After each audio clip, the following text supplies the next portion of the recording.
प्रधानमंत्री नरेंद्र मोदी ने संयुक्त राष्ट्र संघ की जनरल असेंबली को संबोधित किया। पीएम मोदी ने संयुक्त राष्ट्र महासभा के 75वें सत्र की आम सभा को संबोधित करते हुए कोरोना के हालात पर चर्चा की। साथ ही पीएम मोदी ने कहा कि भारत की वैक्सीन प्रोडक्शन और वैक्सीन डिलीवरी क्षमता पूरी मानवता को इस संकट से बाहर निकालने के लिए काम आएगी। प्रधानमंत्री नरेंद्र मोदी 3 अक्टूबर को अटल टनल रोहतांग का उद्घाटन करने हिमाचल जाने वाले हैं। शनिवार को मुख्यमंत्री जयराम ठाकुर ने तैयारियों का ब्यौरा प्रधानमंत्री को दिया। वीडियो कॉन्फ्रेंसिंग के माध्यम से ठाकुर ने पीएम मोदी को जानकारी दी। सीरम इंस्टीट्यूट ऑफ इंडिया के सीईओ अदार पूनावाला ने पीएमओ को ट्वीट करते हुए सवाल पूछा है कि क्या सरकार के पास कोरोना वैक्सीन खरीदने के लिए पर्याप्त 80,000 करोड़ रुपए है। भाजपा प्रमुख जेपी नड्डा ने अपनी नई टीम की घोषणा की। भाजपा ने महासचिवों के रूप में राम माधव, पी मुरलीधर राव, अनिल जैन और सरोज पांडे की जगह नए चेहरों को मौका दिया। मोदी सरकार की कृषि बिल का देश के अलग अलग राज्यों में किसानों के साथ साथ कांग्रेस भी जमकर विरोध कर रही है। इसी क्रम में अब छत्तीसगढ़ कांग्रेस ने सोशल मीडिया में स्पीक फॉर फार्मर कैंपेन का आगाज किया है। कैंपेन में मुख्यमंत्री भूपेश बघेल भी शामिल हुए हैं। इसके साथ ही प्रदेश कांग्रेस अध्यक्ष मोहन मरकाम भी कैंपेन का हिस्सा बने। देवेंद्र फडणवीस ने संजय राउत से Santa cruise grand Hyatt hotel में मुलाकात की। गठबंधन से अलग होने के बाद दोनों नेताओं ने पहली बार मुलाकात की है। इस दौरान उन्होंने लगभग 2 घंटे तक बातचीत की। शिरोमणि अकाली दल ने भाजपा के नेतृत्व वाले एनडीए से अलग होने का फैसला किया है। अकाली दल के अध्यक्ष सुखबीर सिंह बादल ने प्रेस वार्ता कर कृषि विधेयकों के विरोध में गठबंधन से अलग होने का ऐलान किया है। मुख्यमंत्री भूपेश बघेल की मंशा अनुसार दिल्ली के मोहल्ला क्लिनिक की तर्ज पर अब छत्तीसगढ़ राज्य के 14 नगर निगमों के स्लम इलाकों में लोगों को घर पहुंच स्वास्थ्य सुविधा उपलब्ध कराई जाएगी। प्रदेश में कोविड-19 के मरीजों के लिए ऑक्सीजन की सुविधा वाले बिस्तरों की संख्या करीब 9,000 पहुंचाने का लक्ष्य है। स्वास्थ्य विभाग प्रदेश भर के विभिन्न कोविड अस्पतालों और कोविड केयर सेंटर्स में 5,313 नए बिस्तरों पर ऑक्सीजन पहुंचाने की तैयारी कर रही है। इनमें से 2,536 बिस्तरों पर पाइपलाइन से और 2,777 पर ऑक्सीजन सिलेंडरों के जरिए ऑक्सीजन पहुंचाई जाएगी।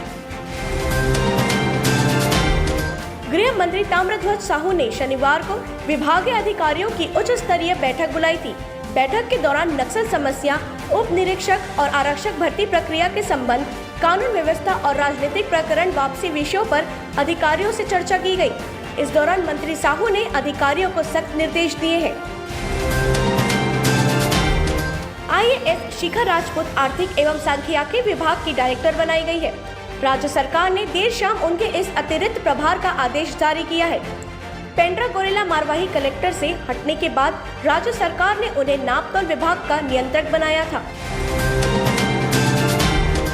छत्तीसगढ़ के बीजापुर जिले में नक्सलियों की ओर से ग्रामीणों की हत्या के मामले लगातार बढ़ रहे हैं। पिछले 1 महीने में नक्सलियों ने अब तक 15 लोगों को मौत के घाट उतार दिया है।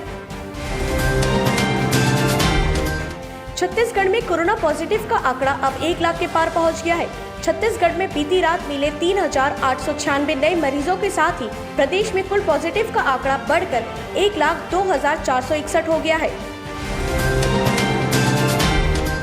होम आइसोलेशन में रहने वाले मरीजों की परेशानी अब जल्द खत्म होगी। रायपुर कलेक्टर भारती दासन ने ये दावा किया है कि होम आइसोलेशन में रह रहे मरीजों को दवाइयां पहुंचाने के लिए एक ऐप तैयार किया जा रहा है कि जिसके माध्यम से घर घर दवाइयों की जरूरतों का पता चलेगा और उन्हें दवाइयों की होम डिलीवरी की जाएगी।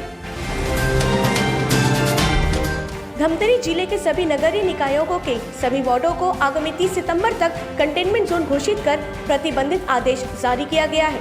कलेक्टर एवं जिला दंड अधिकारी जयप्रकाश मौर्य द्वारा कुछ गतिविधियों को संचालन में छूट प्रदान की गई है। इसके तहत सभी दूध पार्लर सुबह 6 से 10 बजे तक तथा शाम 5 से रात्रि 9 बजे तक खुले रह सकते हैं। एनसीबी की तरफ से ये पता चला था कि ड्रग्स मामले में दीपिका, सारा और श्रद्धा को क्लीन चिट नहीं दी गई थी। ऐसे में अब उनके मोबाइल जब्त होना दिखाता है कि एनसीबी अभी इस मामले की और जांच करना चाहती है।